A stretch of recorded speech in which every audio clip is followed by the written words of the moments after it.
ကောင်းတဲ့ကံပဲဖြစ်ဖြစ်မကောင်းတဲ့အကုသိုလ်ကံပဲဖြစ်ဖြစ်လူတွေဟာနေ့စဉ်မှာလုပ်နေကြတာကောင်းတာလည်းလုပ်တယ်မကောင်းတာလည်းလုပ်တယ်ကောင်းတဲ့အတွေးတွေလည်းတွေးတယ်မကောင်းတဲ့အတွေးတွေလည်းတွေးတယ်ရေပုံရခြုံငုံသုံးသပ်ကြည့်မယ်ဆိုရင်မကောင်းတာကတချို့ကများတယ်ပေါ့လူတိုင်းတော့မများပါဘူးကောင်းတာတွေများတယ်သို့တော့ကောင်းတဲ့လုပ်ရကလေးဟာနည်းနည်းပဲဖြစ်စေမကောင်းတဲ့လုပ်ရကလည်းမိနစ်ပိုင်းလောက်ဖြစ်စေစက္ကန့်ပိုင်းလောက်ဖြစ်စေနာဟိကမ္မံဝိနတတိကိုယ်တဏ္ဍမှာဖြစ်သွားပြီဆိုတဲ့ကပျောက်သွားတာမဟုတ်တော့ဘူးတဲ့ဒီလိုဆိုလိုတယ်နော်ဖြစ်သွားလိုက်တဲ့အခိုက်အလေးဟာအောင်မြင်ဖြစ်သွားလိုက်တဲ့ဟာကမေ့သွားပြီမဲ့တဘာဝတရားအလျောက်အိဋ္ဌသဘောတရားအရာဖြစ်ပြီးပြတ်သွားတာမှန်တော့လဲသူ့ရဲ့တတ္တိလေးသို့မဟုတ်မျိုးစိတ်ကလေးကကြာကြံ့ရသွားတယ်အဲဒီမျိုးစိတ်လေးကမြေနဲ့ရေနဲ့တွေ့ရင်ပေါက်တယ်လို့ပဲ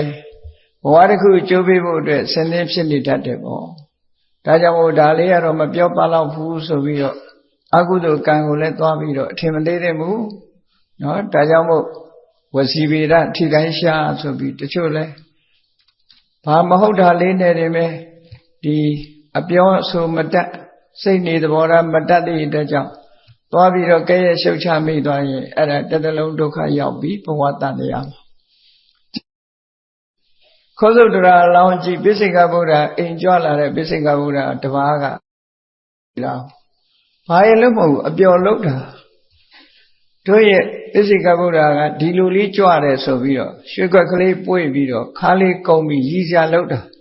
ကကုံးမကြီးဖြစ်နေနော်တကယ်ကတော့အဲ့ဒါမျိုးလေးကစပြီးတော့အတော်ကြောက်စရာကောင်းတယ်လို့အကုသိုလ်ကံဩဃတေနတထေသာဇလန်းကိုကြည့်လိုက်အောင်မယ်ဆိုရင်သူဇနီးတွေကဗာပြောလိုက်တော့သူတို့ဆူတောင်းတဲ့အခါလှူဒန်းပြီးဆူတောင်းတဲ့အခါဟိုအရှင်မြတ်ကသူတို့ဆူတောင်းပြမှာကိုသိလို့ပြုံးလိုက်တာကိုသူကဘာမှတ်ချက်ပေးတော့ဆိုပြုံးတယ်ဆိုတာသူကသူပြုံးတာနေပါစေပေါ့မဟုတ်ဘူးတို့အရှင်ကနော်ခုခေတ်လိုပြောရင်တော့အနုပညာသမားထမရဲ့လို့ပြောတာပေါ့နော်တို့အရှင်ကဒီစတ္တမနဲ့တူပါတယ်လို့စတ္တမနဲ့တူပါတယ်လို့ပြောလိုက်တာဟိုယောက်ျားလုပ်တဲ့ပုဂ္ဂိုလ်ကလည်းသူဇနီးပြောတဲ့အတိုင်းအေးဟုတ်မှာပေါ့ကွာလို့ဒါနဲ့ပဲသူတို့ဇက်ကစားရတဲ့ဘဝမျိုးတွေရောက်သွားနော်အဲ့ဒါတကယ်စဉ်းစားကြည့်မယ်ဆိုရင်ဘာမှဖြစ်တော့တာမဟုတ်ဘူးလို့ပြောရမယ်ဘာမှဖြစ်တော့တဲ့မဟုတ်တဲ့ကံလေးကလည်းကျိုးပေးတတ်တယ်ဆိုတာအဲ့ဒါကိုပြောတာနာဟိကမ္မံဝိနတတိတဲ့ကုသိုလ်ကံပဲဖြစ်ဖြစ်အကုသိုလ်ကံပဲဖြစ်ဖြစ်ကိုလုံးမိတဲ့ကိုယ့်ရဲ့စိတ်ထဲမှာဖြစ်သွားတဲ့အရာလေးဟာအကုသိုလ်ကံဆိုရင်အမဲဆက်ကလေးပေါ့ကုသိုလ်ကံဆိုလို့ရှိရင်တော့အဖြူကလေးပေါ့အဲ့ဒီနှစ်ခုစလုံးဟာပျောက်ပြက်သွားတာမဟုတ်ဘူးတဲ့မျိုးစိတ်ကလေးတွေဖြစ်သွားပြီတနေ့တစ်ချိန်ကျအခွင့်သာလို့ရှိရင်အပင်ပေါက်လာမှာပဲလို့ဒီလိုပြောတာနော်ဒါကြောင့်မို့တတိထားရတယ်ကိုယ်နဲ့မဆိုင်တာဆိုရင်မဝေဖန်မိဖို့မပြောမိဖို့ကိုယ်စိတ်ကိုတတိထားပြီးတော့မြတ်စွာဘုရားရဲ့ဆုံးမဩဝါဒရှိတယ်နာဟိနပရိတံဝိလောမာနိနကတံသူတစ်ပါးရဲ့မသိမလျော်တဲ့ကိစ္စတွေနော်နပရိတံဝိလောမာနိဆိုမလျော်ညီတဲ့ကိစ္စတွေမဝေဖန်နဲ့ဟောကတလောက်တာမလောက်တာတွေတော့ဝေဖန်နေနဲ့ဒီလိုဆိုလို့တယ်နော်ဝေဖန်ပြီးပြောလိုက်မယ်ဆိုရင်ကိုယ်မှအကုသိုလ်ဖြစ်သွားနိုင်တယ်လို့ဒီလိုဆိုတာနပရိတံဝိလောမာနိနပရိတံကတအတ္တနောဝအဝိခေယကိုယ့်ကိုယ်ပဲချီလူတွေကသူများဝေဖန်လိုက်တယ်ဆိုရင်သူများဝေဖန်တဲ့စိတ်ကိုတော့ကောင်းတဲ့စိတ်လို့သွားထင်နေတာအဲ့ဒါကမကောင်းတဲ့စိတ်ဖြစ်သွားတယ်ဒါလေးကိုသတိထားဖို့လိုတယ်နော်အကုသိုလ်ဆိုတာလွယ်လွယ်လေးနဲ့ဖြစ်တယ်ကြည့်မချီးမွမ်းတဲ့လူကိုချီးမွမ်းရင်လည်းအကုသိုလ်ပဲချီးမွမ်းတဲ့လူကိုကဲ့ရဲ့ရင်လည်းအကုသိုလ်ပဲဒီနှစ်ခုကမြတ်စွာဘုရားဟောထားတဲ့ဒေသနာတော်တွေထဲမှာရှိတဲ့ကောကလိကတော့အလွန်သတိထားရမယ့်ကိစ္စတွေပေါ့မချီးမွမ်းတဲ့လူသွားချီးမွမ်းရင်လည်းအကုသိုလ်ဖြစ်တယ်ချီးမွမ်းတဲ့လူကိုသွားကဲ့ရဲ့မိရင်လည်းအကုသိုလ်ဖြစ်တယ်လို့ဒီလိုလုံမိလို့ရှိရင်နှုတ်ကိုအကြောင်းပြုပြီးတော့လူတွေကဒုက္ခရောက်တတ်တယ်လို့ တရားဝါတွေဒုက္ခရောက်တယ်ဆိုတာတရားဝါတွေရဲ့အကျိုးလောကသားတို့အတွက်မြတ်ဗုဒ္ဓဟာလမ်းကြောင်းတွေကိုဖြောင့်ပေးနေတာဖြောင့်ပေးတော့မြတ်စွာဘုရားရဲ့အဆုံးအမတွေကိုများများရပြီးများများတတိထားဖို့လိုတော့ပေါ့ဒါကြောင့်မို့တရားကိုများများနာရမယ်စာဗုဒ္ဓစာပေတွေကိုများများဖတ်ရဒီလိုဆိုတာပေါ့နော်တရားမနာရင်လည်းမသိဘူးစာပေတွေမဖတ်ရင်လည်းမသိဘူးသိဖို့လိုတယ်ပေါ့ဒါကြောင့်မို့များများသိအောင်မျက်စိကောင်းနေရင်ဖတ်ဖို့အခွင့်အရေးတွေရှိပါတယ်နော်နားကောင်းနေရင်လည်းနားထောင်ဖို့အခွင့်အရေးတွေရှိပါတယ်မျက်စိကောင်းတဲ့မျက်စိလေးကိုသွားဂိမ်းဆော့တဲ့နေရာသွားအသုံးချရင်မျက်စိမှုံမှာပဲရှိတာပဲဟောအဲ့ဒီနေရာမှာအသုံးမချဘဲနဲ့အဖို့တန်တဲ့လောကရေးရာဓမ္မရေးရာစာတွေဖတ်လိုက်မယ်ဆိုရင်အများကြီးကိုယ့်အတွက်အသုံးကျတာဖြစ်မယ်ပေါ့ဘယ်ရာပဲဖြစ်ဖြစ်တွက်ချက်ပြီးတော့လုပ်တဲ့နဲ့ပေါ့အဲ့ဒါလို့မလုပ်ဘူးဆိုရင်အပျော်ကလေးတစ်ခုတည်းအတွက်အပြင်းဖြေတာလေးတစ်ခုတည်းအတွက်ဆိုရင်ဘာအကျိုးရှိဘာမှအကျိုးမရှိဘူးအပြင်းလေးပြေသွားတာကိုပဲရက်လက်လို့သတ်မှတ်လို့ရှိရင်တော့ဟုတ်လားတနေ့ကုန်ပတ်စံတစ်ပြားမှမရဘဲနဲ့ကုန်းပြီးတော့ချင်းတူးတဲ့လူလိုပဲဖြစ်မှာပဲပတ်စံတစ်ပါးမှရအောင်ဘာလို့တူးတော့အပြင်းပြေတူးနေတဲ့လူမျိုးပေါ့ပတ်စံတစ်ပြားမှလည်းမရအဲ့ဒါမျိုးလိုပဲဒီကိုလုံးတဲ့လောက်ရရဲ့အကျိုးဆက်ရစက်ကိုတခြားကြည့်ရကောင်းကျိုးဆိုးကျိုးဆိုတာကိုလည်းဝေဖန်သုံးသပ်ပြီးတော့ကြည့်ရဆိုးကျိုးတွေမရအောင်သတိထားဖို့မတ္တမအရေးကြီးတယ်အဲ့ဒီအရေးကြီးတဲ့အချက်တွေကိုမြတ်စွာဘုရားသခင်ကိုရောမြတ်ကသတိထားတတ်ဖို့ခေါ်တယ်နောက်ဆုံးမှာများများဆဆမဖတ်နိုင်လို့ရှိရင်မြတ်စွာဘုရားဟောကြားတဲ့ဓမ္မပဒဆိုတဲ့ဂါထာလေးတွေရှိတယ်ဇလန်းတွေတိတ်မဖတ်ချင်နေမြတ်စွာဘုရားရဲ့ဂါထာလေးတွေအတွေးခေါ်လေးတွေကိုဖတ်အတွေးခေါ်လေးတွေဖတ်ပြီးတော့ကိုယ့်ဘဝနဲ့ကိုယ်ဆက်ဟပ်ပြီးတော့ကြည့်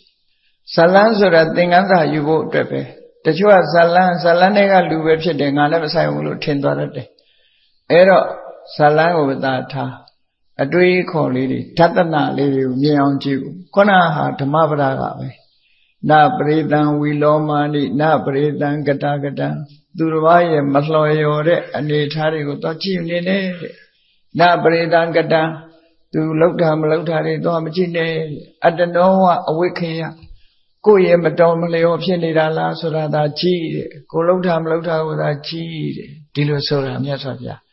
ဒါဆုံးမဩဝါဒပေးသူများကမကြည့်နဲ့လို့ဆိုကြည့်ရင်နောက်ကပါလိုက်လာပြောမိသွားလေ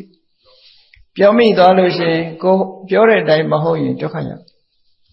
တခါတုန်းကဒီမြို့တစ်မြို့မှာတောရကျောင်းတစ်ကျောင်းမှာယဟန်တော်နှစ်ပါးနေကြတယ်ဆိုတော့အဲ့ဒီယဟန်တော်တစ်ပါးကသူကတရားသူတရားမြတ်ရပြီးသားယဟန်တာပုဂ္ဂိုလ်သူ့မှာဘာရှိတော့ဆိုအစာအိမ်မကောင်းတဲ့ယောဂရှိတယ်ဆွမ်းခံသွားတဲ့အခါကျတော့အချိန်စောနေလို့ရှိရင်ဒကာဒကမတွေကဘာလောင်းတော့ဆိုယာကုပူပူလေးတွေလောင်းနော်ယာကုဆံပြုတ်ပေါ့အဲ့ဒါကိုလောင်းတဲ့အခါကျတော့ပူပူကလေးမနဲ့စောစောတောက်လိုက်လို့ရှိရင်လေငိမ်သွားအောင်လို့ဆိုပြီးတော့အဲ့ဒီကိုတော့ပူပူလေးလမ်းဘေးတနေရာမှာထိုင်ပြီးတော့ဖုံးပေးတာနောက်သူနဲ့မလမ်းမကန်းကနေလာတဲ့ဆွမ်းခံကိုတော့မြင်တဲ့အခါကျတော့လမ်းဘေးမှာတက်တုံးလေးပေါ်မှာနော်ဆင်ပြေသလိုဖုံးပေးနေတဲ့ကိုတော့ကိုကြည့်ပြီးဒီကိုတော့နဲ့ဗိုက်ဒီလောက်ဆန်ရသလားပေါ့မတော်မလျော်အကြောင်းကြမှာဖုံးပေးတာမဟုတ်ဘူးလမ်းဘေးဖုံးပေးရမလားလို့တစ်တင်အပြစ်တင်နဲ့မျက်နှာနဲ့ကြည့်သွားစိတ်ထဲရတယ်တွေးတာနော်စိတ်ထဲကတွေးပြီမဲ့လို့မျက်စိကစောင်းပြီးတော့ကြည့်သွားတာကြည့်တာနဲ့ပဲဟိုကောလည်းသိလိုက်တယ်ငါ့ကိုပြစ်တင်နေတာပဲသူကတော့သူ့ရည်ရွယ်ချက်နဲ့သူလုပ်တာလေကိုသိတာမဟုတ်ဘူးသူ့ဘာယောဂရှိတာဟိုကောသိတာလည်းမဟုတ်သို့တော့အဲ့ဒီကိုတော်ကလည်းညံ့တဲ့ကိုတော်တော့မဟုတ်ဘူးသောတပန်သူကလည်းကျောင်းရောက်တဲ့အခါကျတော့အဲ့ဒီနှစ်ပါးဆုံတော့ခုနကယဟန္တာပုဂ္ဂိုလ်ကမေးတယ်ငါရှင်တရားသူရပြီလားဆိုသူသောတပန်ဖြစ်တဲ့အကြောင်းအဲ့ဒါဆိုလို့ရှိရင်မင်းသောတပန်ဖြစ်နေတာလေးကိုရောသောတပန်ဖြစ်နေတာလေးကိုပြစ်မှုကျွလွန်ထားတယ်တဲ့တတိထားပြီးတော့ပြန်စဉ်းစားလိုက်ပြီးတောင်းပန်လိုက်အောင်တဲ့ပြောသွားတယ် အဲ့ဒီကြတော့မှသူတတိယပြီးနှုတ်နဲ့ပြမမိတာဟောဒီကိုရောကြီးနဲ့သာတယံကောဆိုတာမတော်မလျော်ကြီးပဲလို့ဒီလိုသွားပြီးတော့ပြစ်တင်တဲ့ဟာကြည့်ပြီးအဲ့ဒီမှာတောင်းပန်နေဆိုတဲ့အကြောင်းပါတယ်နော်အေးလောကကြီးမှာတစ်ခါတလေအပြစ်လို့မဟုတ်တော့တဲ့မထင်ရတော့တဲ့အရာကလည်းအပြစ်ဆိုဖြစ်သွားတယ်မြတ်စွာဘုရားသခင်ကိုရောမြတ်ကအဲ့ဒါလို့အသေးဖွဲလေးတွေကစပြီးလောကသားတွေတတိထားမိအောင်လောကသားတို့အတွက်မြတ်ဗုဒ္ဓနေမအာနာမနာကျူပန်းအထုတ်တာတက်တော်55နှစ်ဝါရော20ဆိုပြီးခဲ့တက်တော်54နှစ်ဝါရောဆိုပြီးတဲ့နောက်မှာ21ဝါမြောက်ကနေစပြီးတော့မြတ်စွာဘုရားဟာဝါတွင်အချိန်ခါကိုတော့ဖြင့်တခြားဒေသတွေမှာမနေတော့ပဲနဲ့တရင်မသုံးတော့ပဲနဲ့တာဝတိမြို့မှာပဲတရင်သုံးတော့တယ်တဲ့25ဝါရှေ့ပိုင်းဝါ20ကတော့ဟိုနာဒီနာနေရာအနှံ့ဣတိပတနာကျောင်းတော်ကနေစပြီးတော့နေရာအနှံ့ဆွေတော်မျိုးတော်တွေဆောက်လို့လူထမ်းထားတဲ့ဏိကျောရယုံကျောင်းကြီးမှာတဝါပဲဆိုတယ်အဲ့ဒါလို့အနှံ့အပြားမြတ်စွာဘုရားကြွရောက်ပြီးတော့အစဉ်ပြေသလိုတရင်သုံးတာသို့တော့တက်တော်54ပြည့်လို့ဝါရော20ရသွားတဲ့အချိန်က20ရသွားပြီးတဲ့နောက်မှာ21ဝါမြောက်ကနေစပြီးတော့သာဝတိမြို့မှာပဲပုံမှန်ဝါတွင်ကာလမှာတရင်သုံးတယ်သို့တော့ဝါကျွတ်တဲ့အချိန်မှာတော့ထိုးအယတ္တေတတို့ဒေသစာကြီးကြွတယ်ပေါ့အဲ့ဒီသာဝတိမှာမြတ်စွာဘုရားသခင်ကိုရောမြတ်21ဝါမြောက်ဇေရုံအကြောင်းကြီးမှာစပြီးတော့ဝါဆိုတယ်သာဝတိမြို့မှာဘာကြောင့်နှစ်ပေါင်းများစွာတတ္တဝါလည်းရလာပြီဆိုတော့သာဝတိမှာနေတာဘာလို့တော့ဆိုသာဝတိမြို့ကဝိတာခါတို့အနာရိတို့ကသူကအပြုစုအမတန်ကောင်းတယ်နော်တရားပိဆိုတာအလွန်ကိုတရားတရားကောင်းတယ်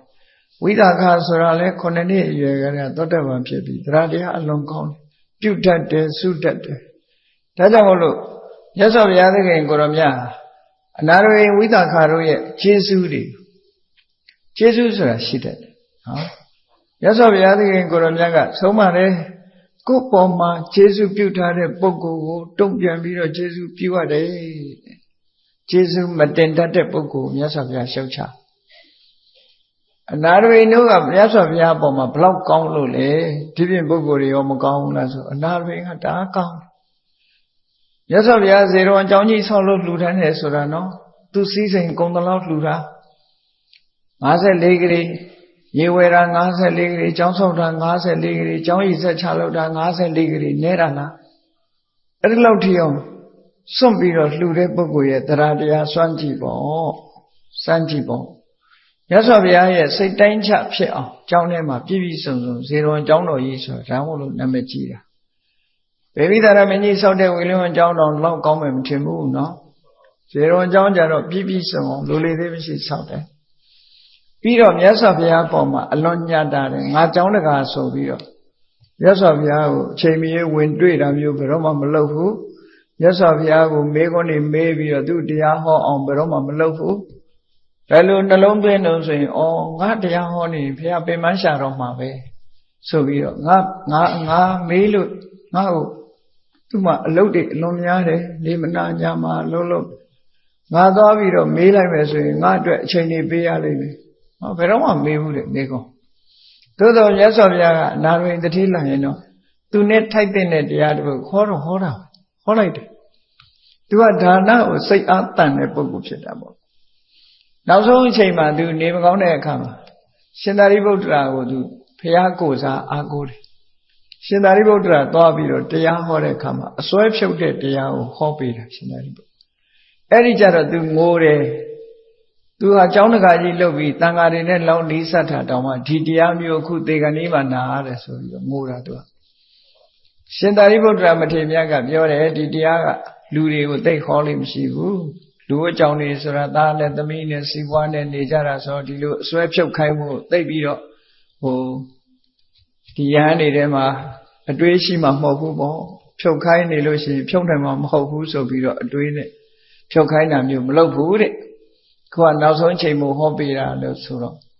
သူမဟုတ်ပါဘူးဗျာတဲ့လူတွေထဲမှာလည်းပဲဒီဆွဲလန်းမှုတွေလျှော့ချနိုင်အောင်ဒီတရားဟောပေးပါလို့တောင်းပန်သွားတယ်အဲ့ဒါလို့နာရဝိတ္တိသူเจ้าကြည့်ပြီးတော့အများရန်ပီတိဖြစ်နေတာဒီလူကအဲ့ဒါမြတ်စွာဘုရားပေါ့အလွန်ငဲ့ညာဝိသခာတို့ဆိုလဲအလွန်ငဲ့ညာတနေ့ကို3ခေါက်အကြောင်းရောက်တဲ့လူအကြောင်းရောက်တယ်လိုရာရှိရင်မြတ်စွာဘုရားတပါးလေးကိုခရူးဆိုင်တာမဟုတ်ဘူးနောက်လိုက်နောက်ပါတန်ဃာတွေအားလုံးကိုလည်းခရူးဆိုင်တယ်ဘာလို့လဲလက်ပတ်မေးပြီးတော့မှတရားနာတရားပွဲပြီးတာနဲ့ဘာလို့တလဲဆိုတာလက်ပတ်မေးပြီးတော့မှအိမ်ပြန်ကြတာသူတို့ရဲ့ထုံးစံဒါတရက်ထဲမဟုတ်ဘူးနေ့စဉ်ဒါကြောင့်မို့မြတ်စွာဘုရားသခင်ကိုရောမြတ်ကဒီမိသားစုနှစ်ဦးနာရဝိမိသားစုနဲ့ဝိသခာတို့မိသားစုသူတို့ကလည်းခတ်လိုက်တာအနာရဝိကလည်းသူ့ဇနီးကဘယ်နေမှမသိဘူးသူ့နာမည်မသိရဘူးနော်သိတော့သိရတယ်ပေါ့မပေါ်တာပြောတာနော်ဝိသခာလည်းသူ့တကာကြီးနာမည်မပေါ်ဘူးသူ့နာမည်ပဲပေါ်တာတချို့ကသွားပြီးမဟုတ်တယ်လို့သွားတွဲမိတတ်တယ်တယောက်စီနော်တယောက်စီဝိသခာကတအိမ်တောင်သူ့ဟာသူပုံညာဝဋ္ဌနာတဲ့သူ့တကာကြီးကအနာရဝိတထေးရဲ့ဇနီးကပုံညာလက္ခဏာဒေဝီထမရဲ့သူကလည်းသိမထင်ရှားဘူးပေါ့အဲ့ဒါလို့ဒီမိသားစုနှစ်ဦးဟာမြတ်စွာဘုရားပေါ်ရောတန်ဃာတွေပေါ်ရောအလွန်ကောင်းကြတယ်အဲ့ဒါကြောင့်မို့မြတ်စွာဘုရားသူတို့ကိုချီးမြှောက်တဲ့အနေနဲ့သူတို့နှစ်ဦးဆောင်လို့လှူဒန်းတဲ့ဇေရုံကျောင်းနဲ့ပုဗ္ဗယုံကျောင်း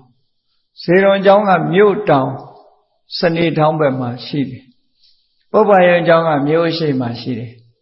ဇေရုံကျောင်းမှာညာကျင်းရင်ပုဗ္ဗယုံကျောင်းမှာနေနေတယ်ပုဗ္ဗယုံကျောင်းညာကျင်းလို့ရှိရင်ဇေရုံကျောင်းနေနေတယ်လို့အလှည့်ပြောင်းလေးနဲ့မြတ်စွာဘုရားဆုံးကကြွတဲ့အချိန်မှာမြို့ထဲထွက်ရှေးဘောက်ကထွက်ပုဗ္ဗယုံကျောင်းနေလိုက်ပုဗ္ဗယုံကျောင်းနေတဲ့အခိုက်မှာမြို့ထဲဆုံးကဝင်ပြန်ထွက်တဲ့အခါတောင်ဘောက်ကထွက်မြို့တောင်တကားထွက်ပြီးဇေရုံကျောင်းမှာနေဒီလိုနဲ့လက်ပြောင်းပြီးတော့စတင်ပြီးတော့သတင်းသုံးတာ21ဝါဆိုတော့မြတ်စွာဘုရားရဲ့တက်တော်ဟာ55နှစ်ရှိသွားပြီ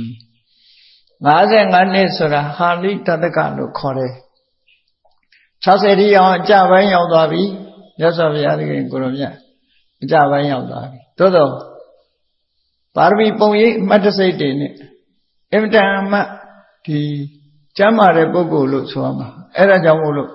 တက်50ကျော်လို့ဆိုပြီးမယ်လို့အင်မတန်မှနုပြုတ်ဆဲပဲလို့ပြောရမယ်သို့တော့6နှစ်ပတ်လုံးဒုက္ခရစရိယအပြင်းထန်ကျင့်လာတဲ့ဓာန်ကတော့ရှိတယ်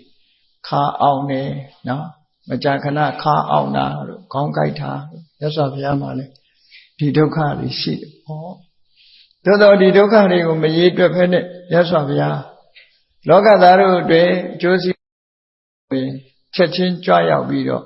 တရားဓမ္မဟောပြောခဲ့တာပေါ့သက်တော်55နှစ်21ဝါမြောက်ဇေရုံကျောင်းတော်ကြီးမှာသတင်းသုံးတဲ့ချိန်အနာရဝိတထေးကြီးဆောက်ပြီးတော့လှူထားတဲ့ကန္တကုရီတဲ့မွေးကြိုင်တဲ့အနတ်နေနဲ့ထုံမွမ်းထားတဲ့ကျောင်းငယ်ငယ်ကုတိဆိုတာနိုင်ငံသားတွေကတော့ကုတိလို့ပဲခေါ်တယ် meditation ကုတိလို့ဗမာပြည်ကတန်ခါလောကမှာဆိုရင်ကုတိဆိုလို့ရှိရင်တော့အိမ်နာလို့ပဲသိနေကြတယ်အဲ့ဒါလို့အသိများနေတယ်ဘုန်းကြီးတို့ငယ်ငယ်တုန်းကလည်းကုတိဆိုလို့ရှိရင်အိမ်နာကိုခေါ်နေတာဖြစ်နေအဲ့တော့ဒီခန္ဓာကုတိဆိုတာမြတ်စွာဘုရားသတင်းသုံးတဲ့ကျောင်းငယ်ခုခေတ်လို့ဆိုရင်ဘင်္ဂလိုလိုပေါ့တပါးနေလေးဆောက်ဦးလေးဆောက်ထားတာဒါပေမဲ့သေးသေးတဲတဲလေးတော့မဟုတ်တော့ဘူးမြတ်စွာဘုရားတပါးသတင်းသုံးတဲ့နေရာကျောင်းလေးအဲ့ဒါလို့ဆောက်လုပ်ထားတဲ့ကျောင်းမှာကျောင်းဝင်းကိုပြိဝေနလို့ခေါ်တယ်အဲ့ဒီကျောင်းရဲ့ပတ်ဝန်းကျင်ဥပ္ပစာပြိဝေနအဲ့ဒီပြိဝေနလို့ဆိုတဲ့အတွင်းမှာမြတ်စွာဘုရားနဲ့တန်ဃာတွေထိုင်လို့ရလောက်အောင်တမန်တလင်းတွေပါဒီခင်းထားတာရှိအဲ့တော့မြတ်စွာဘုရားကခင်းထားတဲ့နေရာမှာခဏသတင်းသုံးနေတဲ့အချိန်ယဟန်တန်ဃာတွေကလာရောက်ပြီးမြတ်စွာဘုရားကိုစိတ်ကပ်ကြအဲ့ဒီအချိန်မှာမြတ်စွာဘုရားကဘာအမိန့်ရှိတော့ဆိုတာကြည့်ဘုရားကယဟန်တန်ဃာတွေကိုမိန့်ရှိတယ်ဩဝါဒပေးဣဋ္ဌာနိမဟံလကောအမိငါအခုတက်ကြီးပြီတဲ့ခါတိုင်းတစ်ခါမှမပြောဘူးဒါပြည့်မြတ်စွာဘုရားကသူ့ဘဝသူ့ကိုယ်သူ ငဲ့ပြီးတော့သူ့အကျိုးလို့လားလို့ဒီလိုပြောတာလားလို့ဆိုမဟုတ်ဘူးတန်ခါပရိသတ်ထဲမှာဖရာတဆူရဲ့အလုအကျွေးဖြစ်ဖို့ဆိုပြီးတော့စုပန်လာတဲ့ပုဂ္ဂိုလ်ရှိတယ်အဲ့ဒီသူ့အတွက်အခွင့်အရေးမပေးရသေးလို့အခွင့်အရေးပေးခြင်းလို့ရသော်ဗျာဒီစကားပြောတာဒါတမ္မာအပြင်ကြည့်မယ်ဆိုရင်ဟာဖရာအလုကျွေးမဲ့ပုဂ္ဂိုလ်လိုးနေတယ်လို့တောင်းဆိုတာလို့ဖြစ်နေစီပေါ့နော်သို့သော်မြတ်စွာဘုရားဆိုတာဘယ်ကိစ္စကိုမှအမှတ်တမဲ့လုံးလို့မရှိဘူးဖြစ်ပေါ်လာမဲ့အခြေအနေတစ်ခုစဉ်းကျင်သုံးသပ်ပြီးတော့မှပြောဆိုလေးရှိအကြောင်းတွေကိုအကုန်စုံသိပြီးတော့မှပြောလေးရှိတယ်ဒါကြောင့်မို့ဝိနည်းကျမ်းနေမှာတေချာဆိုတယ်မြတ်စွာဘုရားမေခွန်းမေးပြီးဆိုရင်တဲ့ရွယ်ချက်နှစ်ခုရှိတယ်တဲ့တရားရင်လည်းဟောမယ်ဥပဒေရင်လည်းပြညတ်မယ်ဒီနှစ်ခုပဲတဲ့နော်ဆုံးမဩဝါဒပေးခြင်းပေးမယ်ဥပဒေပြညတ်ခြင်းပြညတ်မယ်ဒီနှစ်ခုနဲ့မေခွန်းမေးတယ်တဲ့အဲ့ဒါလို့တန်ခပရိသတ်နဲ့ပတ်သက်ပြီးအခုလည်းပဲတန်ခပရိသတ်ထဲမှာမြတ်စွာဘုရားစကားစရှင်သာရိပုတ္တရာတို့ရှမောက္ကလန်တို့ရှင်အနန္ဒာတို့ဆိုတာဒီပရိသတ်ထဲမှာပါတယ်ဣဒန္တိမဟာလကောအမိအခုငါအသက်ကြီးပြီ55နှစ်ကိုအသက်ကြီးပြီ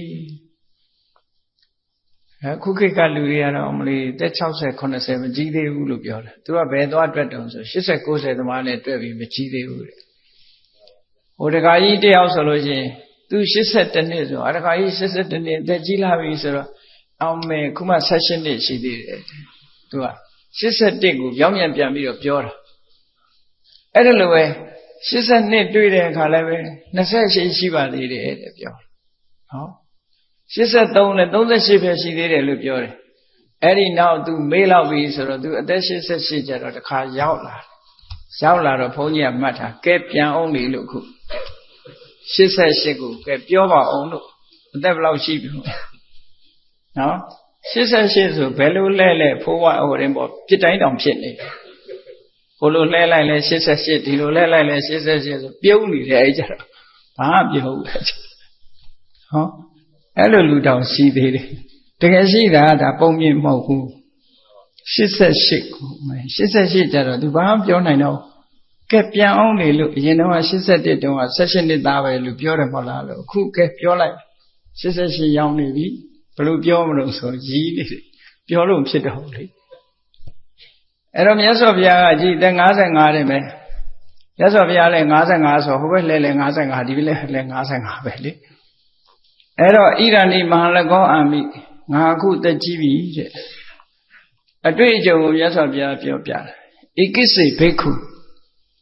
ငါကိုလာပြီးတော့အနိကပြုစုတဲ့ယဟန်တွေကတချို့ကိုယ်တော်တွေကတဲ့ဣမိနာမေခေနာဂစ္ဆာမာတိဟုတ်တယ်ငါဒီလမ်းကသွားကြရအောင်ပြောရင် तू ကမဟုတ်ဘူးတဲ့ဟိုလမ်းကသွားမယ်ဆိုပြီးတော့ငါသွားချင်တဲ့လမ်းကို तू မသွားဘူးမလိုက်ဘူးတဲ့အဲ့ဒါလို့ငါစကားနားမထောင်တဲ့ကိုယ်တော်တွေရှိတယ်အေးဘေးကတော့ထင်လိုက်မယ်ဘုရားဆိုရင်ဘုရားစကားအကုန်နားထောင်ကြလိမ့်မယ်လို့မဟုတ်ဘူးနော်ဘာမှဘူးနဲ့ကိုသားသမီးကကိုယ်စကားနားမထောင်ရင်ဒါထုံးစံပဲလို့သာမှတ်တယ်ကိုယ်တပည့်ကကိုယ်စကားနားမထောင်နဲ့ဘုရားတော်မှာပဲနားမထောင်တဲ့ကိုယ်တော်ရှိအဲ့ဒါလို့နှလုံးသွင်းတတ်ရဟောအဲ့ဒါလို့ပြောပြီးတခြားလမ်းကသွားတယ်တဲ့ပြီးတော့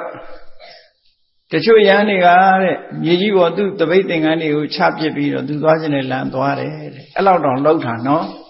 ဘုရားသင်္ကန်းတပိတ်ကိုယူလာပြီးတော့မြေကြီးပေါ်ချထားပြီးတော့အဲ့လိုသွားတာပြီးတော့တချို့ကိုယ်တော်တွေကြတော့နေပါဦးငါတစ်ပါးတည်းရှိသေးတယ်နောက်တစ်ပါးလာမှသွားပါဆိုတော့မနေနိုင်ဘူးတဲ့အရှင်ဘုရားကကိစ္စပြီးနေပြီတဲ့အရှင်ဘုရားတရားကျင့်စရာမရှိဘူးတဲ့တပည့်တော်ကအခုမှဘာမှတရားလို့မရသေးဘူးသွားရမှာပဲဆိုပြီးဒီလိုဆွသွားတဲ့ကိုယ်တော်လည်းရှိတာနော်အဲ့ဒါလို့သွားတဲ့ပုဂ္ဂိုလ်တွေရှိတယ်တဲ့အဲ့ဒါကြောင့်မလို့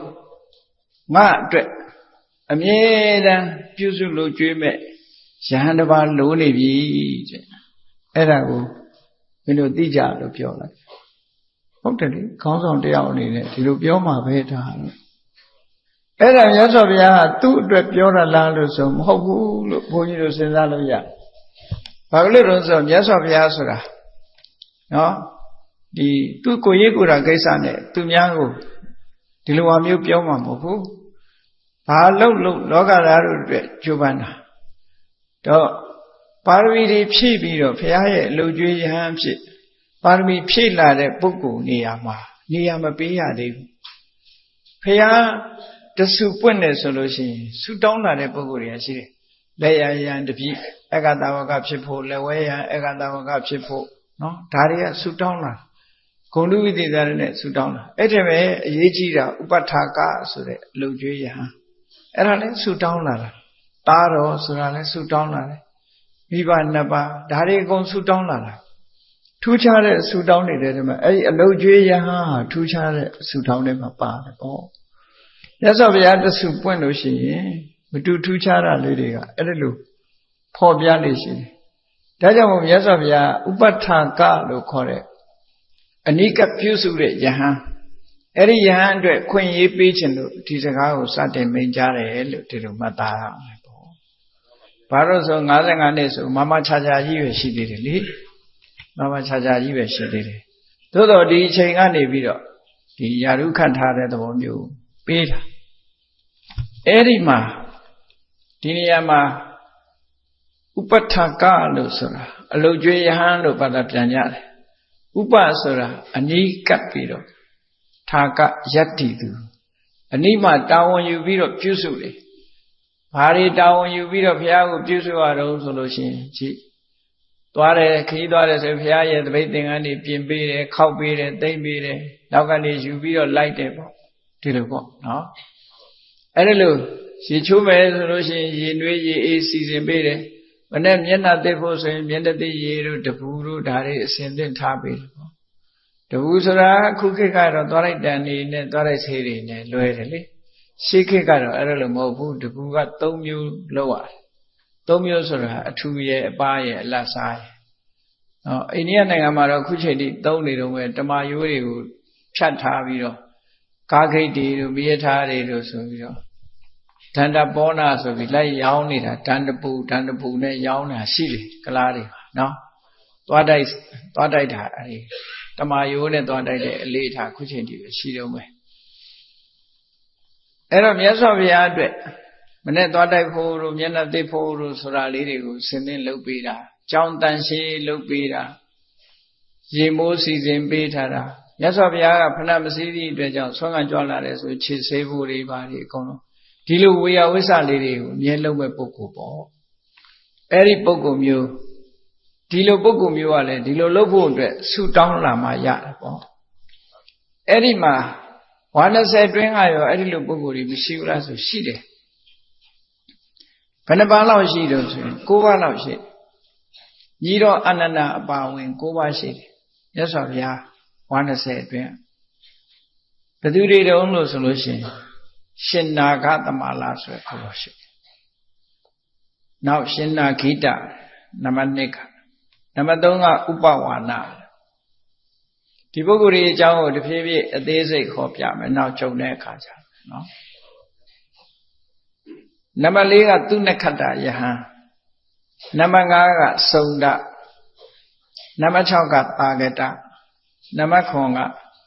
ရာဓနဲ့နံပါတ်8ကမေဂိယနံပါတ်9ကရှင်အနန္ဒာဆိုပြီးမြတ်စွာဘုရားကိုကျုံတယ်လို့ဝင်ရောက်ပြီးတော့ volunteer ပေါ့ဝေကျုံငယ်ပြုတဲ့ပုဂ္ဂိုလ်တွေဒါပေမဲ့သတ်မှတ်ပြီးတော့တာဝန်နေနဲ့ပေးတာမဟုတ်ဘူးအဲ့တော့ကျုံတယ်လို့ဝင်ပြီးတော့လုပ်ကြတဲ့ပုဂ္ဂိုလ်တွေကျုံတယ်လို့ဆိုတာကမကျုံရင်မလုပ်ဘူးဆိုတဲ့အဓိပ္ပာယ်ရတယ်လေဒါကြောင့်မို့ဒီဘာသာနယ်တင်းပေါ့အဲ့ဒီလို PS ကိုထားဖို့ဒီလိုဆိုတာပေါ့နော်ဘာသာနယ်တင်းမြတ်စွာဘုရားတဲ့ဥပထာကဆိုတဲ့ယဟန်ရတုအဲ့ဒီလိုမြတ်စွာဘုရားပြောတဲ့အခါကျတော့စိတ်မကောင်းဖြစ်ကြတယ်စိတ်မကောင်းမှုဆိုတာ2မျိုးရှိတယ်လို့မှတ်သားတာသံဃာပိဋကတ်တွေမှာရှင်သာရိပုတ္တရာတို့ရှင်မောက္ကလန်တို့စိတ်မကောင်းဖြစ်ကြတယ်ဆိုတာဘယ်လိုဖြစ်တာတော့ဆိုဓမ္မတံဝေခလို့ခေါ်တယ်ဓမ္မတံဝေခဆိုတာဟာအကုသိုလ်လန့်တာမဟုတ်ဘူးအကုသိုလ်စိတ်နဲ့လန့်တာမဟုတ်ဘူးနော်အကုသိုလ်စိတ်နဲ့လန့်တာမဟုတ်ဘဲနဲ့ကုသိုလ်စိတ်နဲ့ငါတို့မေးလိုက်တာတော်တော်ဆိုးဝါးပါလားဆိုတဲ့လန့်နေမျိုးလန့်တာနော်အဲ့ဒါကိုဓမ္မတံဝေခလို့ခေါ်တယ်အကုသိုလ်နဲ့လန့်တာကြောက်တာကြတော့ဒေါသနဲ့လန့်တာကြောက်တာအခုယန္တာပုဂ္ဂိုလ်တွေမှာလန့်တာမရှိဘူးလားဆိုရှိတယ် ဘာနဲ့လန့်တာတော့ဓမ္မတန်ဝေခါလို့ဓမ္မတန်ဝေခါဆိုတာဘာပြောတာတော့ဆိုဥတ္တပပါဝေနဲ့အတိညာလို့ဒီလိုဆိုတယ်သဟောတ္တပညာဏသဟဥတ္တပညာဏဥတ္တပညာဏဆိုတာကြောက်လန့်တဲ့ဉာဏ်လို့ဆိုလို့အတိညာနဲ့စဉ်းစားပြီးတော့ဩတို့မလုံမိတာမှားလိုက်တာတို့ဒါမျိုးမဖြစ်သင့်ဘူးနဲ့ဆိုပြီးတော့စိတ်မကောင်းဖြစ်ကြတယ်ကောနော်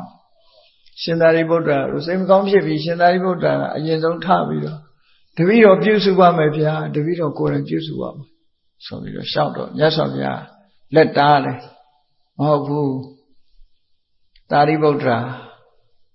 မင်းဟာဓမ္မဉာဏ်ကြီးတဲ့ပုဂ္ဂိုလ်ဖြစ်ပြီးအတွက်ကြောင့်ငါမရှိတဲ့နေရာမင်းရှိနေငါရှိနေသလိုပဲ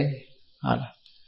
ယန္တာငါတွေတရားဓမ္မနဲ့ပတ်သက်ပြီးမရှင်းမလင်းရှင်သာရိပုတ္တရာသွားမေးကုန်ရှင်းဒီလိုဟုတ်မြတ်စွာဘုရားရဲ့ကိုယ်စားအလုံးလုံးနိုင်တယ်မြတ်စွာဘုရားဟောတဲ့တရားမျိုးကိုတွေ့ယူပြီးတော့ထူးထူးခြားခြားဟောပြောနိုင်မြတ်စွာဘုရားဟောတဲ့ဓမ္မစက္ကကိုထပ်ပြီးတော့လက်ပတ်စေနိုင်တဲ့ပုဂ္ဂိုလ်ဟာရှင်သာရိပုတ္တရာတစ်ပါးပဲရှိတယ်လက်ပတ်စေနိုင်တယ်အဲ့တော့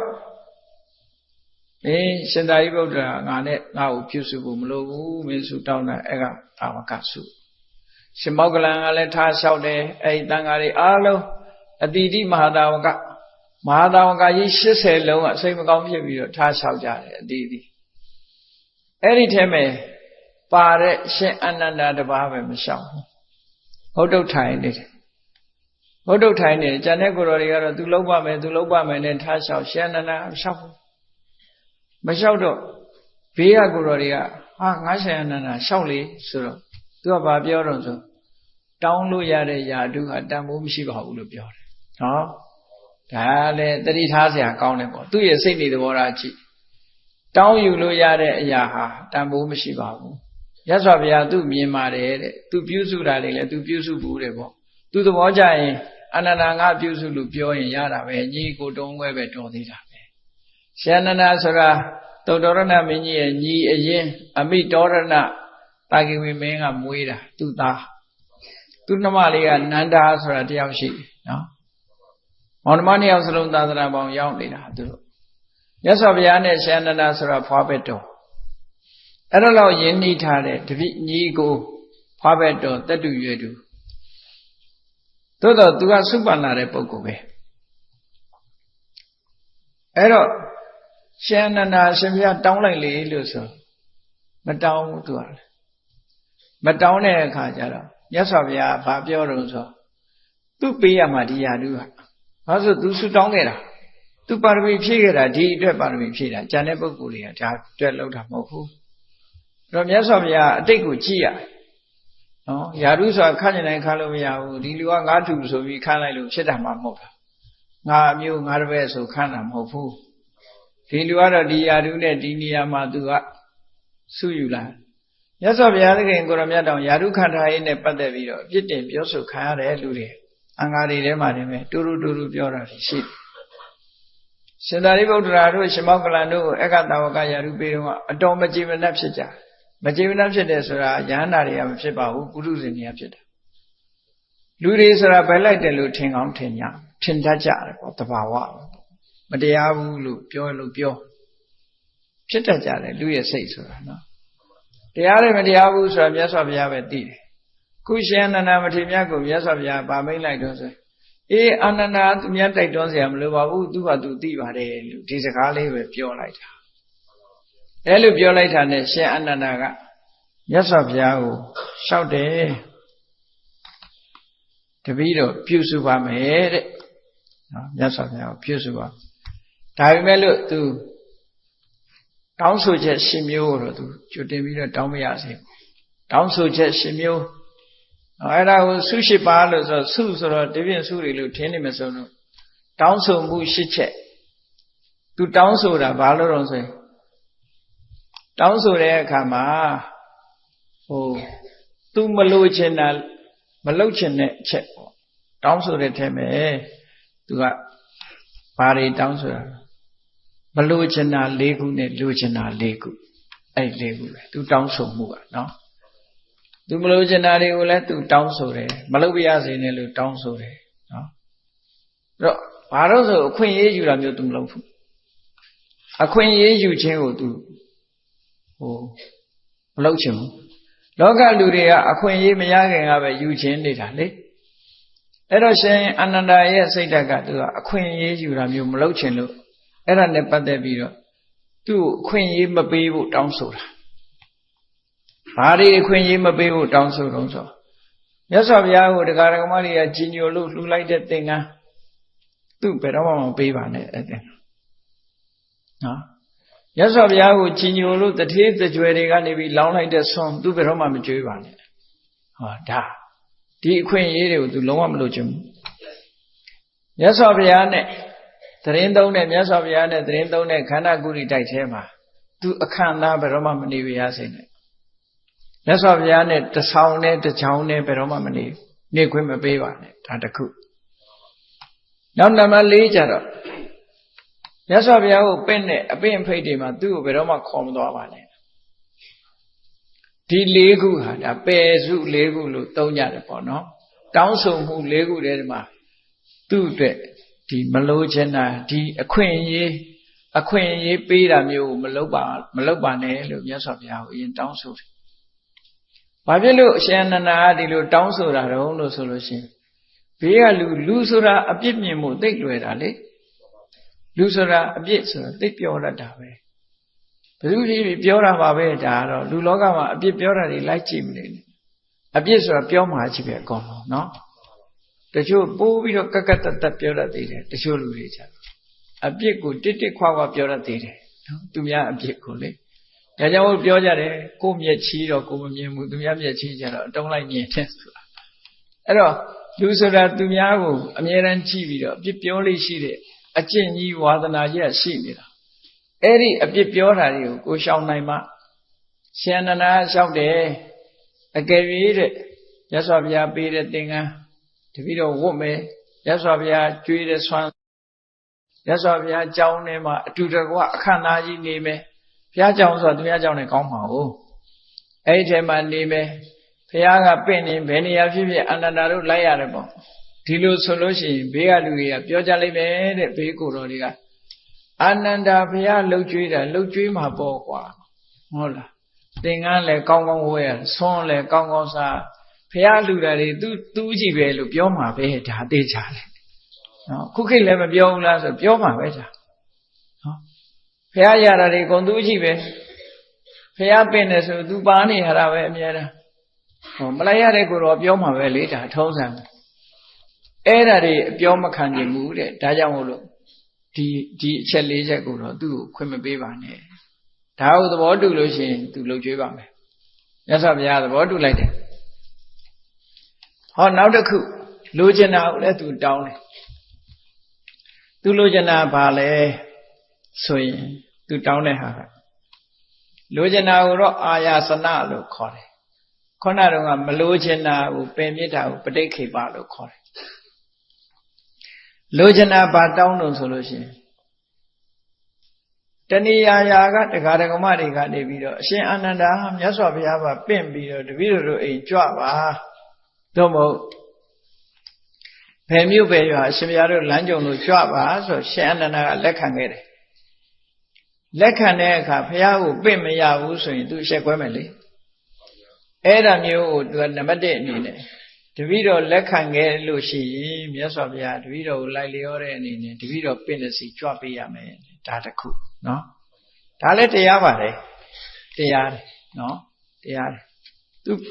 ရှင်အနန္ဒာလက်ခံထားတာကိုမြတ်စွာဘုရားလိုက်လျောရမယ်တစ်ခုနောက်ခရီးဝဲကနေပြီးတော့ဧည့်သည်တွေအဝေးကြီးကနေတိုင်းတစ်ပါးတွေကနေနယ်တစ်ပါးတွေကနေနယ်တခြားတွေကနေလာပြီးတော့မြတ်စွာဘုရားကိုလာပြီးတော့ဖူးတွေးကြတယ်ဆိုတာအဲ့ဒါလို့ဖူးတွေးတဲ့ပုဂ္ဂိုလ်တွေကိုရှင်အနန္ဒာတပည့်တော်တို့ဘုရားကိုတွေးခြင်းလို့ပါဆိုရင်ချက်ချင်းတွေးခွင့်သူဟာတောင်းဆိုနိုင်ခွင့်ရှိရမယ်ဘုရားကိုချက်ချင်းလိုက်ပြီးတော့တွေးအောင်လုပ်ပေးနိုင်ဒီလိုဆိုလားအခွင့်အရေးနော်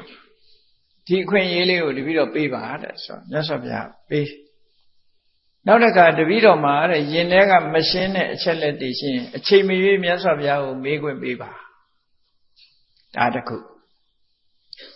နောက်ဆုံးတစ်ခုကတော့ဘာလို့ဆိုရင် ရှင်ဘုရားတပည့်တော်မပါတဲ့နေရာဒီမှာဟောခဲ့တဲ့တရားတွေမှန်သမျှတပည့်တော်ပြန်ပြီးတော့ပြောပါရီတိုးပေါ့နော်ရီတိုးလို့ပါပြန်ပြီးတော့ဟောပေးပါတပည့်တော်ဒါဖြင့်ဒါတွေဘာလို့ပြောတာတုံးလို့တောင်းဆိုရတော့ဆိုရင်ဒါတွေကအများတွေနဲ့ပတ်သက်ပြီးတော့ကဲရစရာဖြစ်နိုင်လေတဲ့ဟာအာနန္ဒာဘုရားနောက်ကနေပြီးကောက်ကောက်ပါအရေးလူလိုက်နေပြီးတော့ကြည်စံသူပင့်တဲ့နေရာဆိုရင်လည်းဘုရားကညင်းတယ်သူဘာမှအသုံးမချဘူးနော်သူဘုရားကသာလှုပ်ကြွေးနေတာသူဘာခွင့်ရေးမှမရဘူးလို့ပြောတယ်လို့ပြောမှာပဲလေသူဘာခွင့်ရေးမှမရဘူးအဝေးကလာတဲ့ပုဂ္ဂိုလ်တွေကိုလည်းသူ့မှာဘာအာဏာမှမရှိဘူးဘုရားတောင်မှဆုံးပေးခွင့်သူ့မှာမရှိဘူးဟောဒီလိုပြောလိုက်မယ်တဲ့တန်တရားရှိတာတောင်သွားပြီးတော့သူ့မှာမေးပိုင်ခွင့်မရှိဘူးဘာများအခွင့်အရေးရှိလို့တော့ဟောလူဆိုတာကြံ့ကြံ့ဖန်ဖန်ပြောတယ်လေအဲ့ဒါလို့ပြောလိုက်မယ်တဲ့နောက်ကိုယ်ရမှာဟောခဲ့တဲ့တရားကိုပြန်ဟောဖို့ဆိုတာကြလူတွေကပြောကြလိုက်မယ်အာနန္ဒာဘုရားနောက်ကနေအရေးလူတစ်ခေါက်ခေါက်လိုက်နေပြီဟိုဟာလေးမေးလိုက်မသိဘူးဒီဟာလေးမေးလိုက်မသိဘူးဆိုရင်တပည့်တော်ရှက်ရှာကောင်းမှာပေါ့ဒါမို့လို့ရှင်အနန္ဒာဟာမြတ်စွာဘုရားတရားတော်တွေကိုအများကြီးမှတ်သားပြီးတော့ကြက်မှတ်နေတဲ့ပုဂ္ဂိုလ်တူပဲဖြစ်တယ်ဘယ်နေရာပါဟောခဲ့တာဖြစ်ဖြစ်အကုန်လုံးမြတ်စွာရှင်အနန္ဒာဧဝမေတုတံဆိုတာရှင်အနန္ဒာစကားတွေပဲဧကံတမယဘဂဝါတာဝဋ္ဌိယရာဇဂေဝိရတာစသဖြင့်ရှင်အနန္ဒာလိတံပြုခဲ့တဲ့စကားတွေအဲ့တော့ရှင်အနန္ဒာအကုန်မှတ်မိတယ်ဆိုတာဉာဏ်ကောင်းလုံးအားကြီးလို့မှတ်မိတာလို့ဒီလိုကြီးတယ်မတွက်နဲ့လုံလဝိရိယကောင်းလို့မှတ်မိတယ်အမြဲတမ်းကြက်မှတ်ပြန်ဆိုပြီးတော့နေတာသူကနော်ဝိရိယတအားကောင်းတယ်မှတ်ဉာဏ်လည်းကောင်းတယ်ဝိရိယလည်းကောင်းတယ်အေးမှတ်ဉာဏ်လေးတော့ကောင်းပါတယ်ဝိရိယမကောင်းဘူးဆိုလည်းပျောက်သွားမှာပဲခေါင်းကုတ်စဉ်းစားသဘင်နေတာကျွတ်မှာဘာမှထွက်လာမှာမဟုတ်ဘူးအဲရှင်အနန္ဒာမထေရမြတ်ကနောက်ကြတော့တွေးလိုက်မယ်သူ့ရဲ့အကြောင်းအရာတွေကိုဖော်ပြတဲ့အခါကျအဲ့ဒါလောက်ထိအောင်ရှင်အနန္ဒာမထေရမြတ်ကလည်းအမျှော်မြင်ကြီးမားတယ်သူတောင်းဆိုချက်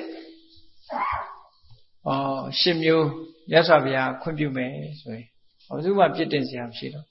အဲ့ဒါဆိုလို့ရှိရင်မြတ်စွာဘုရားရဲ့ဒီ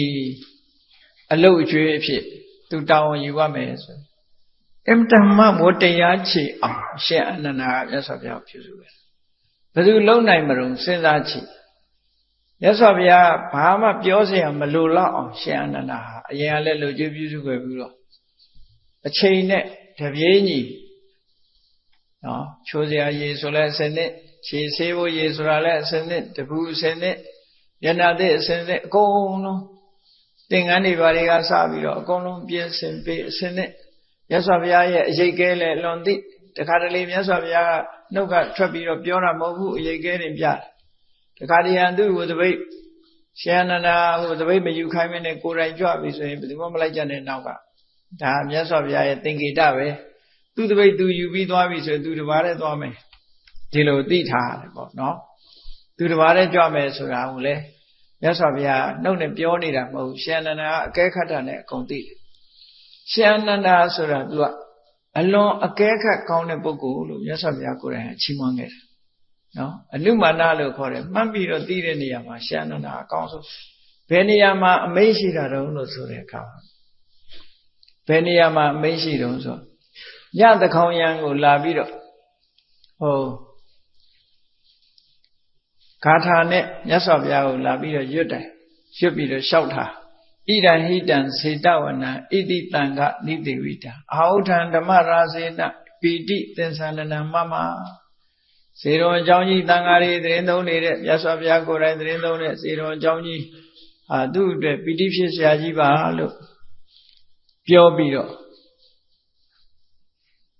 ရှင်သာရိပုတ္တရာဟာတန်ဃာတွေထဲမှာတော့ပညာအရှိဆုံးပါပဲဆိုတဲ့စကားနဲ့ဆုံးသက်ပြောသွားတဲ့စကားကိုမြတ်စွာဘုရားကညကနတ်သားတယောက်လာလျှောက်တယ်လို့ပြောလိုက်တာနဲ့ပဲဒီနတ်သားဟာတခြားလူမဖြစ်နိုင်ဘူးအနာရဝိပဲဖြစ်မယ်ဆိုတာရှင်အနန္ဒာတတ်ပြီးတော့ပြောနေဘာလို့လဲဆိုဒီဇေတော်ကြောင့်ပြောတာမဟုတ်ဘူးရှင်သာရိပုတ္တရာကိုသူကအလွန်ကြီးညိုတယ်မြတ်စွာဘုရားပြီးရင်ရှင်သာရိပုတ္တရာကိုအကြီးညိုဆုံးပဲအကြောင်းတကားကြီးอ่ะဒါကြီးညိုတယ်ဒါကြောင့်မို့ဧတဝပရမောတိယသာရိပုတ္တောဝပညာဧတဝပရမောတိယ ပညာနဲ့ဆိုရင်ရှင်သာရိပုတ္တရာဒိဋ္ဌမ်းပဲဘုရားကလွယ်သူအမြင့်ဆုံးပဲလို့ဒီစကားလေးနဲ့တင်သူကဒါရှင်သာရိပုတ္တရာကိုကြီးညိုတဲ့စကားပြောတာဟာဆိုတဲ့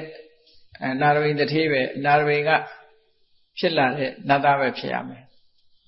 နာရဝိတထေးကတည်သွားတာသတင်းရကြမှာရအောင်ပါလေနတ်သားတယောက်လာလျှောက်တယ်ဆိုတဲ့သတင်းကအရင်ရောက်တယ်နာရဝိတထေးဆုံးသွားတဲ့ညကနေလာပြောတဲ့စကား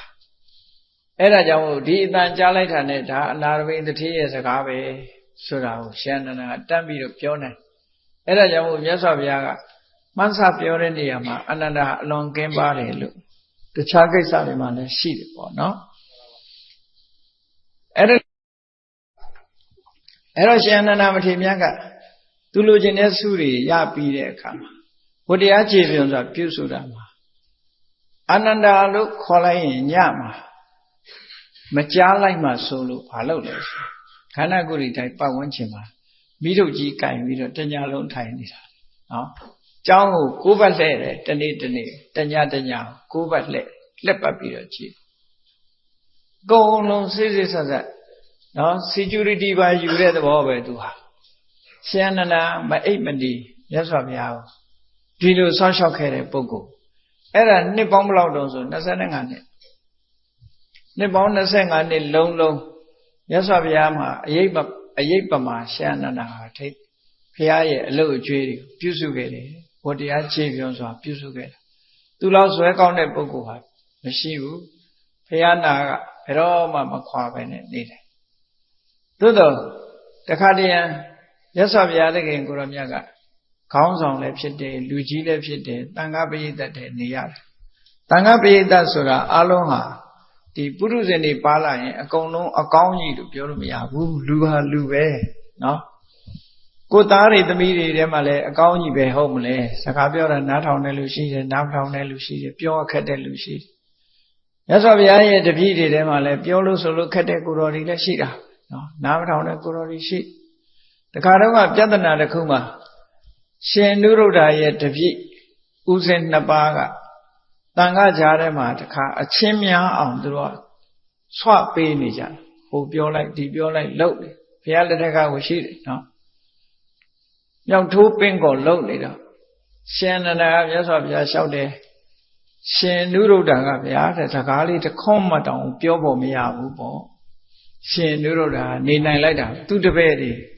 တန်ဃာတွေတဦးနဲ့တူမတက်အောင်လုပ်နေကြတယ်သူတို့ပဲပြဿနာတွေပေါ်အောင်လုပ်နေကြတာရှင်အနုရုဒ္ဓတခုမှဝင်မပြောဘူးလို့မြတ်စွာဘုရားလျှောက်တဲ့အခါကျတော့မြတ်စွာဘုရားအာနန္ဒာတဲ့အနုရုဒ္ဓကိုပြောနေတယ်သာရိပုတ္တရာတို့မင်းတို့ပြောကြပေါ့လို့ဆိုပြီးတော့အဲ့လိုပြောတာ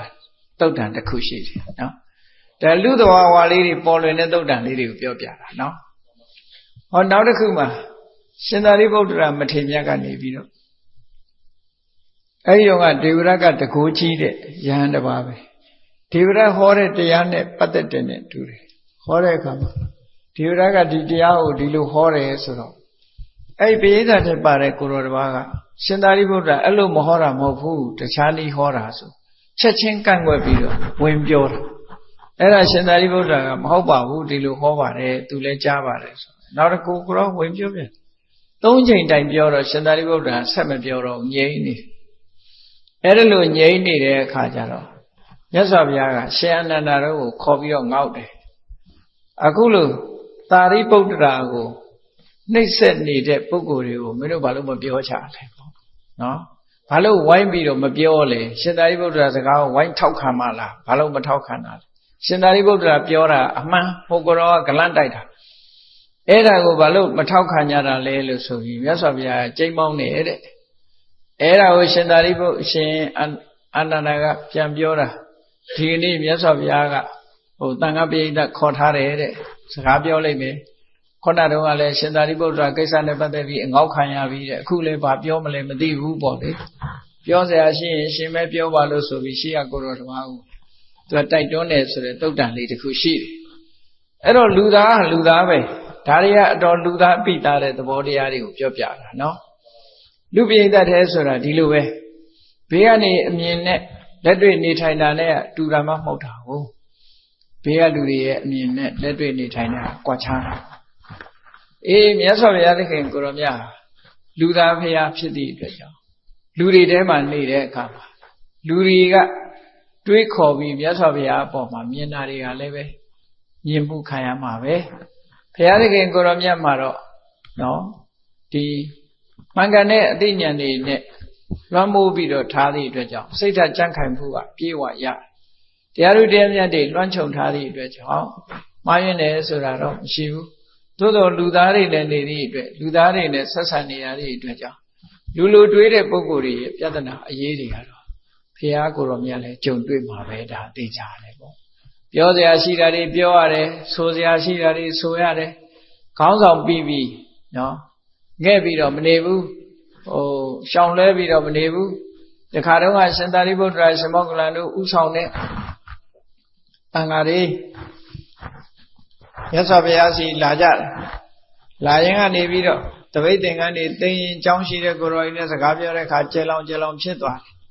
အတန်လေးနည်းနည်းဆူတော့မြတ်စွာဘုရားကန္နဂုရိတိုက်ထဲကထွက်လာပြီးတော့အာနန္ဒာဆူနေကြတာဘသူတွေလဲဘာသာနေလဲမြတ်စွာဘုရားအမြဲတမ်းမေးလို့ရှိတယ်ဆူတာလုံးဝမကြိုက်ဘူးနော်ဆူတာလုံးဝမကြိုက်ဘူး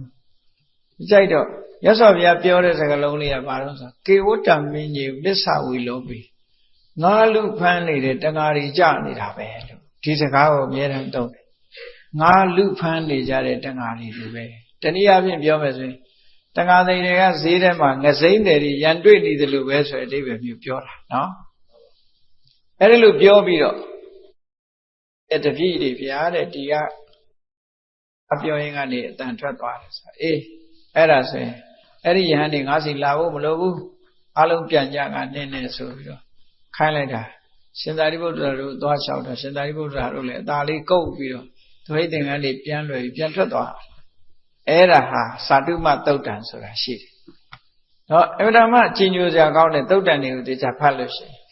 အဲ့ဒါလို့မြတ်စွာဘုရားနှင်ထုတ်လိုက်တဲ့အခါကျတော့သဟဝတိပြမကြီးကဆင်းလာပြီးတော့တောင်းပန်တယ်တာဂွေမင်းသားတွေကမြင်တဲ့အခါမြတ်စွာဘုရားလာတောင်းပန်ကြတယ်ဘာဖြစ်လို့လဲဆိုတော့အဲ့ဒီတန်ဃာတွေထဲမှာခုမသာသနာပေါင်းဝင်လာတဲ့တရားနုသေးတဲ့ပညာနုသေးတဲ့ပုဂ္ဂိုလ်တွေပါတယ်ပေါ့စိတ်တွေကထိခိုက်ပြီးပြောင်းလဲတော့မှဆိုရတယ်ပေါ့နောက်ပိုင်းတော့မြတ်စွာဘုရားကသူတို့ပြန်မခေါ်ခိုင်းဘူးသို့တော့မြတ်စွာဘုရားကစိတ်ဓာတ်နဲ့ညွတ်ပြီးတော့ရှင်သာရိပုတ္တရာရှင်မောက္ကလန်တို့ကိုပြီးစေတဲ့အခါမှာရှင်သာရိပုတ္တရာရှင်မောက္ကလန်တို့ကဘုရားကျေနပ်ပြီဆိုပြီးတော့တပည့်တွေခေါ်ပြီးတော့ဘုရားကြောင်ပြန်သွားကြတယ်အဲ့ဒီအခါကျတော့တိတ်လို့ငြိမ်းတာနော်တိတ်စိတ်အဲ့ဒါကြောင့်မလို့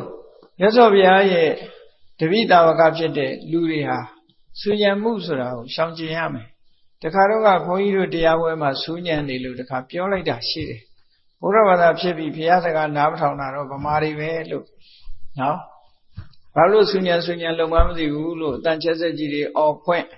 ဗမာပြည်မှာအဆူဆုံးပဲလို့အတန်တွေက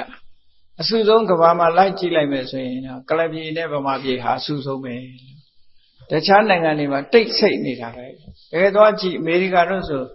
ခွန်ကြီးအမေရိကန်တစ်နှစ်နေဦးတယ်အနာနာအိမ်တွေကဘာသာမှမချရဘူးလူမရှိရလားအောင်မယ်ရှိတယ်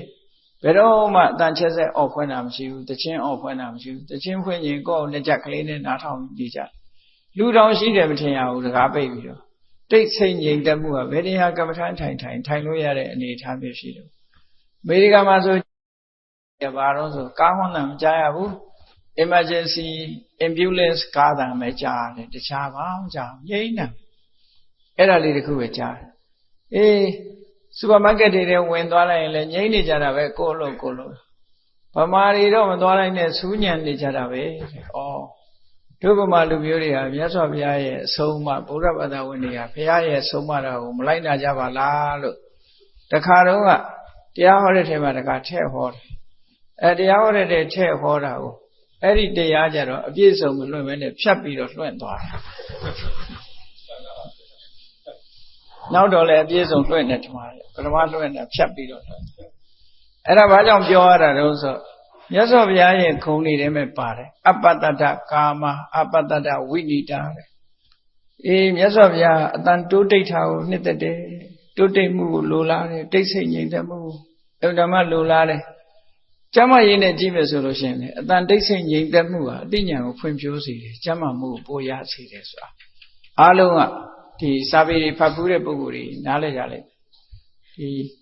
နားထဲမှာအတန်နေဆူညံပြီးတော့ရိုက်ခတ်နေခြင်းဟာကျမကြီးကိုထိခိုက်စေတယ်ပေါ့လူတွေမှာလည်းထိခိုက်စေတယ်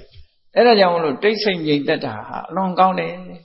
နော်တန်ချဲဆက်ကြီးတွေအော်ဖွင့်တာဘုန်းကြီးတို့ဘယ်တော့မှဓာကြီးတွေရက်ခိုင်းမှမလဲလို့ပဲဆုတောင်းရုံပဲဆုတောင်းနိုင်ပါတယ်ကောင်းတာလုံးလို့ဆိုးတာလုံးလို့တန်ချဲဆက်ကြီးတွေအော်ဖွင့်နေတာတော့ဒီအိန္ဒိယနိုင်ငံကအတုယူထားတာလားတော့မသိဘူးတခြားနိုင်ငံတွေမှာတော့တဲမရှိဘူးအဲ့ဒါနော်အိန္ဒိယနိုင်ငံမှာလည်းဒုရခပူဇာဆိုနားခွဲမသာအောင်မိပြီးတော့ဟောအိန္ဒိယရောက်တယ်အဲ့တော့တိတ်ဆိတ်ငြိမ်သက်မှုမျက်နှိုးချပြီးတော့ဘုရားပွဲကျောင်းပွဲအစတိတ်ဆိတ်ငြိမ်သက်စွာအလေးအနက်ဆောင်ရွက်နိုင်ကြရင်တော့အလွန်ကောင်းတယ်လို့ဟောမြတ်စွာဘုရားသခင်ကိုရောမြတ်ရဲ့လက်ထက်တော်ခါကာလတော့55နှစ်တက်တော်ရွယ်ရှိတယ်မြတ်စွာဘုရားသခင်ကိုရောမြတ်ဟာငါတက်ကြည့်ပြီငါ့ကိုထာဝရပြုစုမဲ့ပုဂ္ဂိုလ်လိုအပ်တယ်လို့ရှင်အာနန္ဒာကိုစောင်းခဲ့ပြီးတော့ပြောတဲ့စကားအဲ့ဒီနေ့ကနေစပြီးတော့အားလုံးသဘောတူရှင်အာနန္ဒာမထေရမြတ်ကသူကိုယ်တိုင်မြတ်စွာဘုရားထံတယောက်ထားတောင်းပန်ပြီးတော့ဥပထာကဆိုတဲ့အလုတ်အကျွေးယာဓုကိုစတင်လက်ခံခဲ့တာဖြစ်ပါတယ်အဲ့ဒီကနေစပြီး25နှစ်ပြိဋိဘံစံတိထိအောင်ရှင်အာနန္ဒာမထေရမြတ်မြတ်စွာဘုရားဝတရားခြေပြုံးစွာပြုစုလိုကျွေးခဲ့တယ်ဆိုတာကိုနာယူမှတ်သားကြပြီးလောကသားတို့အတွက်မြတ်ဗုဒ္ဓရဲ့ကြိုးပမ်းချက်တွေကိုအခုလိုသိရှိပြီးတော့ဝမ်းမြောက်ဝမ်းသာမြတ်စွာဘုရားရဲ့ခုံတွေကိုကြည်နူးတဲ့တရားအဖြစ်အောက်မေ့နိုင်ကြပါစေကုန်သတည်း